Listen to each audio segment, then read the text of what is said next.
everyone, and welcome back to the Daily 8 on the News 8 Live Desk. Phil Penarski here with the top 8 stories of the day in 8 minutes or less. Don't time me on that one. However, we are beginning the show with some breaking news that we just heard from out of Lowell. Authorities down there held a press conference to talk about an incident they saw earlier today. They actually investigated and found a woman seriously hurt and a man dead. Again, they could not release a whole lot of additional information at this time as the investigation is still going on. We did hear from the Kent County Sheriff's Office and other authorities down there in just moments ago. If you would like to stay up to date on all of the information that we do have at this time, highly encourage you to go ahead and check out our website, woodtv.com, where we have all of the latest information, and we'll hopefully be getting more information again throughout the rest of the day. We do have a crew out there in Lowell responding to the press conference that we just heard, and we're going to have a lot more information coming up throughout the day. There is a lot more to get to today, including a check-in with Storm Team 8 to get a look at your forecast ahead of some potential snow later on this week. But of course, we do begin today's show out of Allegan County. Authorities there are investigating the murder of a woman and have arrested her son in connection to her death. 23-year-old Craig Mills has been charged with open murder in the death of 43-year-old Mabel Mills. This is an investigation that has been a few months in the making. Mabel Mills was found dead in her home back on September 19th in Lee Township near Pullman. She was discovered during a welfare check. Craig Mills was actually arrested 2 days prior to that welfare check after he was found driving Mabel Mills's car before being involved in an accident. According to the Allegan County Sheriff's Office, he was placed in the Berrien County Jail at the time of the crash, where he remains in custody at this time. A suspect was arrested after an hours-long standoff in Grand Haven on Monday. It began just before 10:30 in the morning when the Grand Haven Department of Public Safety was called to a home on Franklin Avenue on a report of an assault at the home and someone armed with a gun. A perimeter was set up and authorities went door to door in the neighborhood to let residents know what was going on and telling them to remain inside. After about 6 hours of being on the scene, though, the suspect was arrested by police. His identity has not been released at this time, but they are expected to face 2 counts of felonious assault. And some rather sad news now out of Kalamazoo, as the longtime owner of the Michigan News Agency bookstore has died. It was announced on Facebook over the weekend that Dean Margaret Huck had passed away. The bookstore and newsstand had been running for more than 7 decades after it was first established back in 1947. Lots of social media posts followed the news of her death, from fellow Kalamazoo business owners to state representatives who actually frequented the store. It is not known at this time, though, the future of the Michigan News Agency bookstore.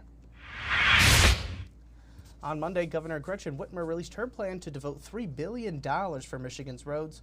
The proposal called for ensuring that every dollar from the state's gas tax goes towards the roads. It also called for taxing marijuana wholesalers and drawing in more money from big companies to create new revenue. The governor's office said that nearly half of that $3 billion will come from the gas pumps, but right now at least a quarter of the taxes that are paid on gas are sent somewhere else other than the roads. The governor's plan says that these changes could save the state about $500 million for road and bridge repairs. This is just a proposal for now, though, as parts of it would need to go through the Michigan House and Senate before they could go into effect. 2 Michigan anglers are safe now thanks to the quick response from the United States Coast Guard. Coast Guard Great Lakes Sector released this video of the rescue on social media on Monday. It shows members of the Coast Guard flying a helicopter over the 2 stranded fishermen in order to rescue them over on Saginaw Bay. The 2 men were stranded on the ice but were able to climb into the basket and be pulled up to safety. This is a reminder to everyone, though, to use extreme caution when you're on or around ice, especially during this time of year.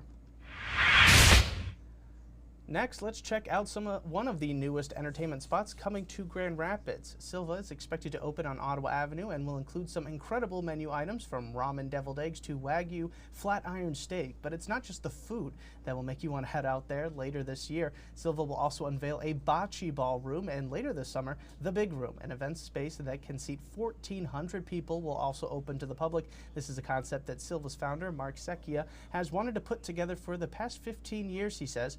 We got a sneak peek inside the 18,000 square foot space, and you can see it for yourself right now over on our website, woodtv.com. And that's a good spot for us to now check in with Storm teammate meteorologist Matt Kirkwood and get you a look at your forecast. Just some light snow this morning. Otherwise, we'll see dry conditions this afternoon with a sliver or two of sunshine poking through. You can see all the moisture off to our south, and that's going to be heading in our direction for tomorrow with a bona fide winter storm for Wednesday afternoon and through overnight Wednesday. Today, though, again, just a few flurries out there early on. High temperatures mid to perhaps upper 20s with a little bit of sunshine from time to time, north wind. And what we're tracking is, well, winter storm arriving for Wednesday and Thursday time frame. About 4 to 8 inches worth of snow is possible. And another system is quite possible on Saturday or Friday night Saturday to give us another 2 to 4 inches of snow. So kind of a wintry stretch. Here's the latest with the winter storm watch for 1 p.m. Wednesday afternoon, right until 7 a.m. on Thursday. And by Thursday morning, again, a lot of us will be shoveling. It looks like dry for Valentine's Day. And then this upcoming weekend, it looks like more snow Friday night, Saturday before Arctic air comes pouring in the tail end of the weekend into early next week. Thanks, Matt. And we are just a few weeks really away from the start of baseball season as the West Michigan Whitecaps will hit the field against the Dayton Dragons on April 4th for opening day. The on-field fun will be more than enough reason to head out to LMCU Ballpark this season, but the team has added even more reasons to catch a game. The team revealed its giveaways, promotions, and theme nights for home games in 2025. You'll see your favorites like Star Wars Night and Super Splash Day, and the fun actually kicks off on opening day with the first 1,000 fans getting a Whitecaps campfire mug to take home with them. The full list of themes and promos for the 2025 season can be found right now over on our website, woodtv.com. All right, that is going to do it for us today on the Daily 8. Hopefully we will see you again tomorrow as we bring you the top 8 stories for your Wednesday. I do want to thank everybody so much for tuning into this latest edition of the News 8 Live Desk. I'm Phil Pinarski, and we hope you have a great rest of your day.